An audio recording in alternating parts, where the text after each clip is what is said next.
நீங்க videos post பண்றப்ப உங்க ஃப்ரெண்ட்ஸ் சைலண்டா இருப்பாங்க, உங்க காலீக்ஸ் கிண்டல் பண்ணுவாங்க, ரிலேட்டிவ்ஸ் பார்க்காத மாதிரியே நடிப்பாங்க.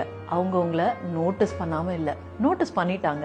ஆனா உங்களை என்கரேஜ் பண்றதுல துளி கூட இஷ்டம் இல்ல. காஸ் அவங்க எடுக்காத முயற்சிய நீங்க எடுக்கிறது கில்ட்டியா இருக்கு. சிலர் உங்களுக்கு செல்ஃப் டவுட் வரட்டும்னு வெயிட் பண்ணுவாங்க, ஆனா அவங்களுக்கு செல்ஃப் டவுட் நிறைய இருக்கு. தி ட்ரூத் இஸ், நம்ம கூட க்ளோஸா இருக்கவங்களுக்கு நம்ம வேல்யூ தெரியவே தெரியாது. ஏன்னா அவங்க உங்களோட ஓல்டர் வெர்ஷனை தான் பார்ப்பாங்க, நியூ வெர்ஷனை ஏத்துக்கவே முடியாது. சடனா ஒரு நாள் ஒரு ஸ்ட்ரேஞ்சர் வந்து திஸ் சேஞ்ச் மை டே அப்படின்னு கமெண்ட் பண்ணுவாரு. நீங்க கேள்விப்படாத பேரோட இருக்க ஒருத்தர் கீப் கோயிங் அப்படின்னு சொல்வாரு. That's when you realize உங்க வீடியோ உங்க ஃப்ரெண்ட்ஸ்க்கோ, ரிலேட்டிவ்ஸ்க்கோ, காலீக்ஸ்க்கோ இல்லைங்க. It's for the strangers who see your fire. Keep posting, they are watching.